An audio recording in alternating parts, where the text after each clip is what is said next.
Darkcast Network, indie pods with a dark side.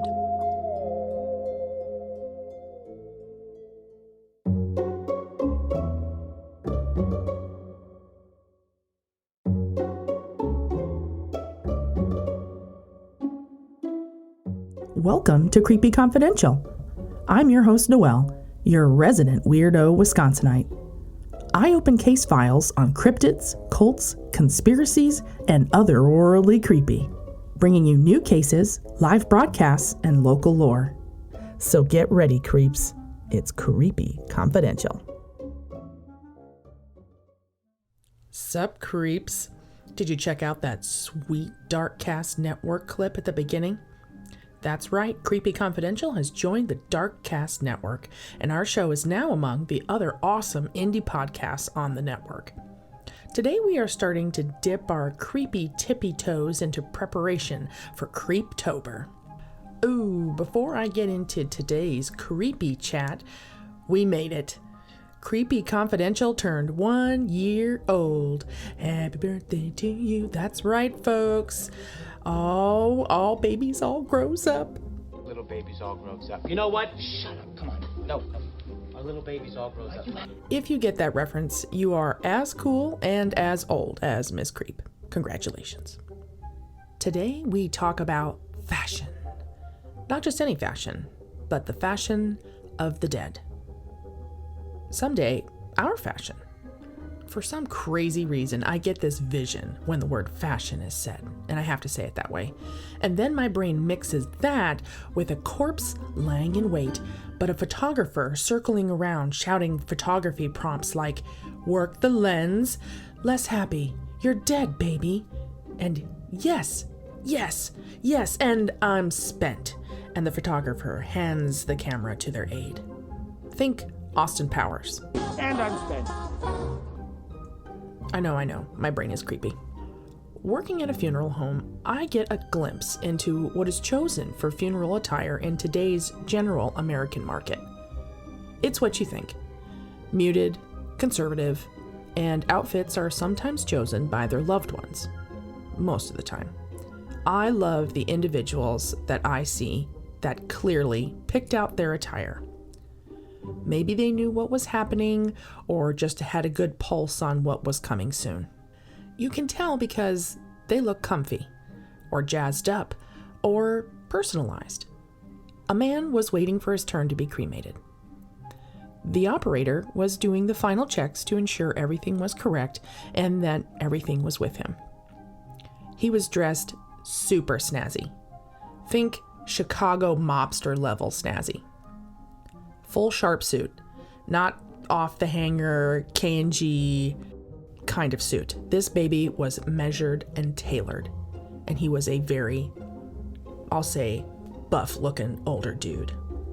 Crisp shirt, pocket square, colorfully matching the rest of his suit, playing cards, a little cigar, and a little baby bottle of bourbon that was to be poured into a little paper cup in his hand just before his cremation journey was to start.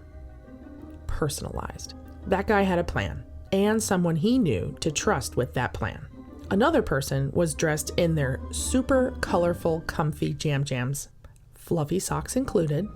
I love that. In today's day and age, we are more fearful of impending doom of death that we don't like to plan things out like that. It creeps us out. This leaves your loved one to pick out that drab suit or dress that quite frankly has sat in the back of your closet for a very long time, and even in death, you're wondering why you bought it. Before we get into a few modern thoughts on fashion for the dead, let's travel back in time for a bit. When death was a man that lived more closely to your everyday life. A cough, cold, or childbirth could mean a death sentence.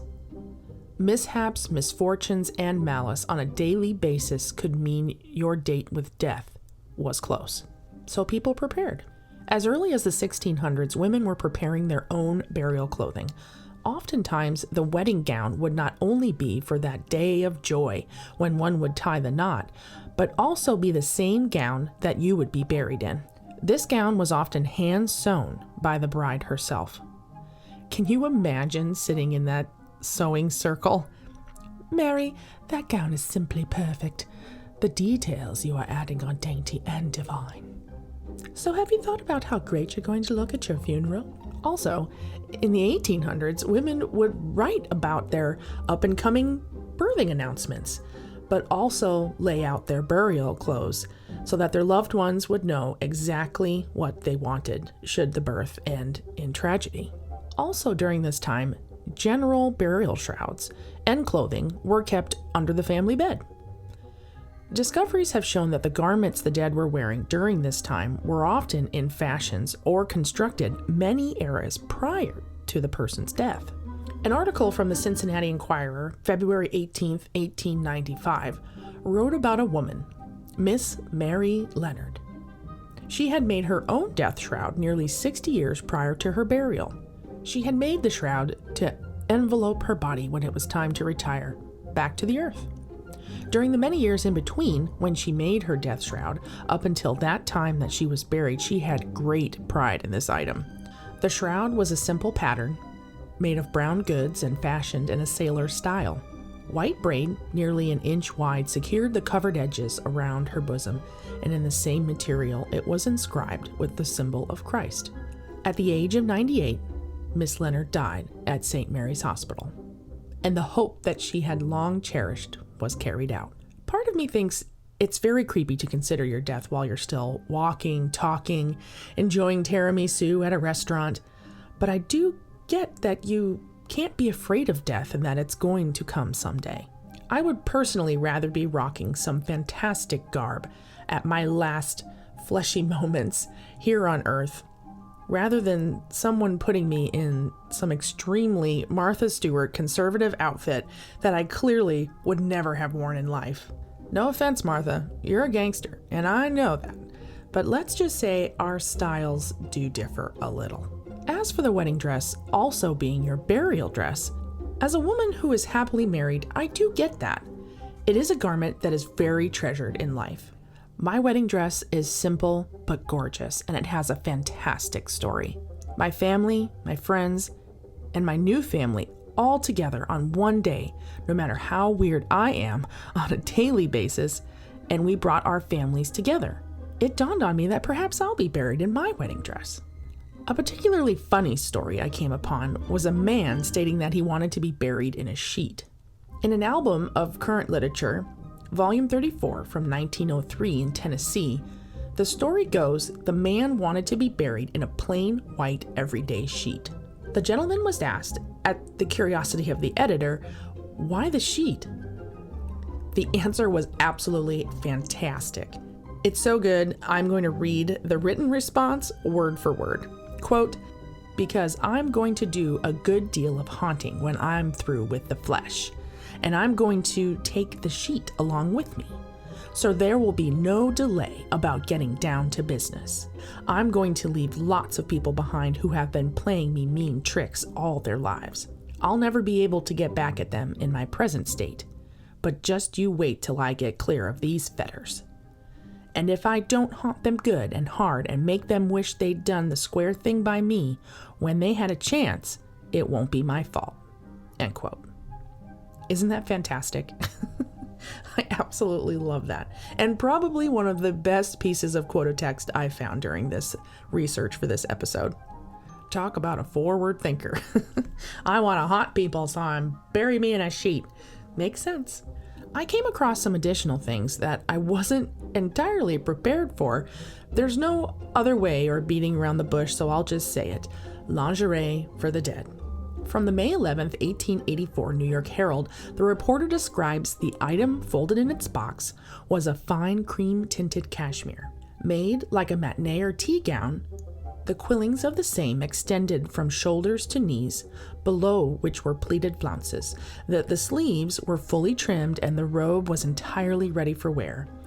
Full ruchings at the throat and wrist, a careful little bow-tied knot sash of ribbon that confined the robe.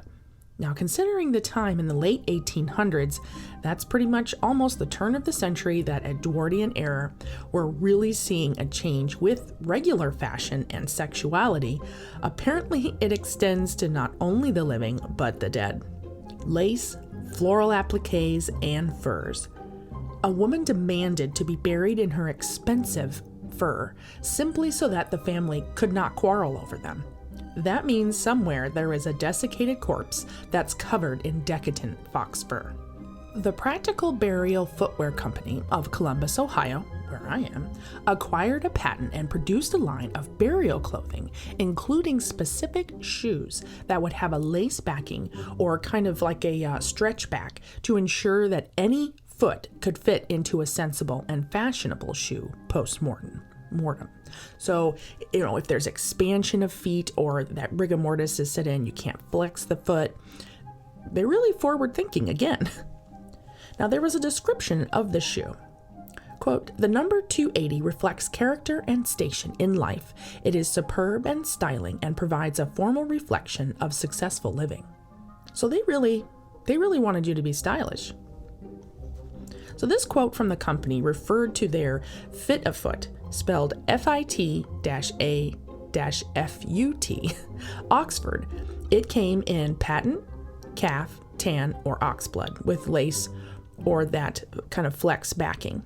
They also provided a product called the Cozy, K-O-Z-E-E, that had a soft cushion sole and a warm, luxurious slipper comfort. Their tagline was, "Consideration and thoughtfulness for the departed." That is thoughtful. I don't know about you, but I cannot sleep if my feet are cold or uncomfortable. Just putting that out there. Now, Practical Burial Footwear, the company, also had a women's lingerie department for the deceased. They supplied a deluxe package that came in a black patent box with gold embossing. Sounds like something you might pick up from the good old Victoria's Secrets. How lush. It included panties, nylon hose, and a new bra form for post-mortem form restoration. Concerned that the ladies aren't going to look perk and ready to go for your funeral? Slap this bad boy on and you'll have that youthful breast appearance for your final showing. The package was offered at a low price of $11 for a package of 50. And another Ohio company called Florence Gowns Incorporated up in Cleveland showed their line of streetwear type garments and negligees. They also included in their line hostess gowns and brunch coats. They premiered this line within a convention for the National Funeral Directors Association, put on by Ray Funeral Supplies of Grand Rapids, Michigan. And apparently, according to the article I found, they failed to come through for that last brunch feeling. Aside from nighties and negligees, we can't possibly discuss funeral garments without discussing the sham burial suits. Now, reading through, I was trying to find where sham, was it a name? Was it somebody that maybe that produced it named Sham? And then the description kind of made sense. I managed to uncover a patent sketch for a man's burial robe from 1904, which essentially looks like a gigantic long nightie, but from the waist up looks like a smart kind of afternoon men's suit, but from the waist down, it's a party for that free flow feeling, if you know what I mean. Now, these babies were mass produced and apparently sold like hotcakes. It provided a way to show off a style for the part that was displayed to the family, but also allow for easy dressing for the deceased. So it looked like something that it really wasn't, which kind of, I think this is where the sham came from. They were intended to mimic very fine wares at a time when they did not want to dispose of fine wares by putting it on a dead body and then burying it forever. So the sham burial suits were oftentimes or sometimes a replica of maybe the deceased's favorite outfit. What surprised me through this whole topic was that I've worked at a funeral home for over 5 years, and none of these things really ever popped into my head as something that I should think about or consider, maybe for me or for a loved one, but it really made me think, do you have to have underwear on? Do you have to have, who picks out your outfit? What if you pass suddenly?